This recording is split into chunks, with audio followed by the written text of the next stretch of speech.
हमारा एक ट्रस्ट चलता है, कस्तूरी नृत्यांगन चैरिटेबल ट्रस्ट।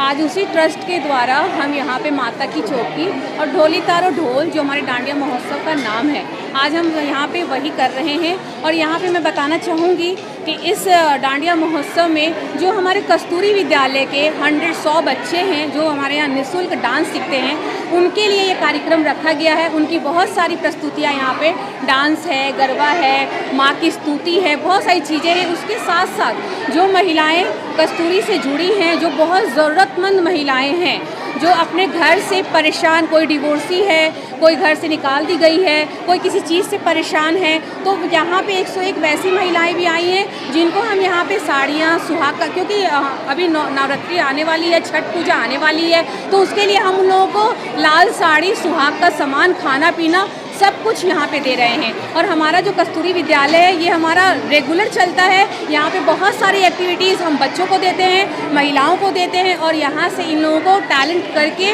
बना के इन लोगों को जॉब प्रोवाइड करते हैं। कितनी महिलाओं को आज सम्मानित किया जा रहा है? आज यहाँ पे हम 101 महिलाओं को सम्मानित कर रहे हैं और 101 बच्चों को खाना पीना, स्टेशनरी का सामान, सारी चीज़ें दे रहे हैं। इसके अलावा ट्रस्ट का और क्या काम है? ट्रस्ट में तो हम बहुत सारे, जैसे अभी हमारे ट्रस्ट का लक्ष्य है, नेक्स्ट ईयर ही हमारी ओपनिंग होने वाली है वृद्धाश्रम की। हम वृद्ध लोगों के लिए आश्रम खोलने जा रहे हैं। और हमारा ट्रस्ट जो काम कर रहा है, सैनिटरी पैड पे काम कर रहा है। ऐसे बहुत सारे स्लम एरिया है जहां हम हर महीने हमारी ट्रक बस जाती है और वहां पे पैड दे के आती है। उसके बाद हमारा एक जो प्रोजेक्ट चलता है वो है अन्नपूर्णा उत्तम आहार, जो कि हम प्रतिदिन उन लोगों को वहाँ जाके खाना खिलाते हैं। और आज 3 साल से कंटिन्यू हम उन अन्नपूर्णा उत्तम आहार, मेरे ही जगह पे हलवाई बैठा हुआ है, रेगुलर खाना बनाता है। और हमारे ट्रस्ट से कम भी अभी तो 75 से 80 महिलाएं जो सदस्यता ले चुकी है, वो सिर्फ मैं नहीं काम कर रही, जगह जगह वो लोग खुद काम कर रहे हैं। और पटना में ही नहीं, ये काम हमारा दिल्ली, कलकत्ता, आरा, मुजफ्फरपुर, दरभंगा, हर जगह चल रहा है। मैम, ये कार्यक्रम ओनली फॉर अनाथ महिलाओं के लिए रखा गया है कि इसमें और भी महिलाएं शामिल हैं? नहीं, मैं ऐसा नहीं बोलूँगी कि ये कार्यक्रम सिर्फ ट्रस्ट की महिलाओं के लिए रखा गया है।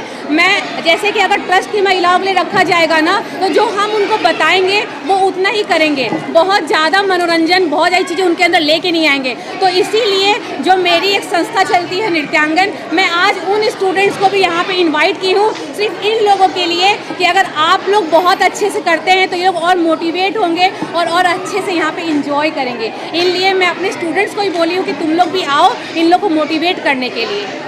नवरात्रि से पहले इसका शुभारंभ कर रहे हैं आप लोग, क्या संदेश देना चाहेंगे? जी, हम लोग हर साल नवरात्रि के 1 हफ्ता पहले, 3 दिन पहले, 4 दिन पहले ढोली तारो ढोल हम लोग करते हैं, माता की चौकी करते हैं। जैसा मेरा मानना है कि माँ को हम डांडिया और गरबा से खुश करेंगे तो ही माँ धरती पर आएगी। और माँ 3 दिन के बाद आने वाली है। यहाँ पे 500 लोग जब डांडिया और गरबा करेंगे तो सोचिए माँ कितनी खुश होगी। तो यही मेरा मोटो होता है कि माँ को खुश करने के लिए, नवरात्रि में आने के लिए पहले हम लोग डांडिया गरबा खेलें, फिर माँ का आगमन हो और 9 दिन तक माँ की पूजा आराधना करें। और मेरा पूरा परिवार, चाहे वो नृत्यांगन का परिवार हो और चाहे वो मेरे कस्तूरी ट्रस्ट का परिवार हो, उन सब के ऊपर मेरी माँ की कृपा बनी रहे, क्योंकि माँ है तो ही सारी चीज़ें अच्छी है। और मैं माँ की बहुत बड़ी भक्त हूँ, क्योंकि मैं खुद 9 दिन तक 1 गिलास पानी पे नवरात्रि करती हूँ। जय माता दी। अपना नाम बता दीजिए। मेरा नाम मौसम शर्मा है और मैं कस्तूरी नृत्यांगन चैरिटेबल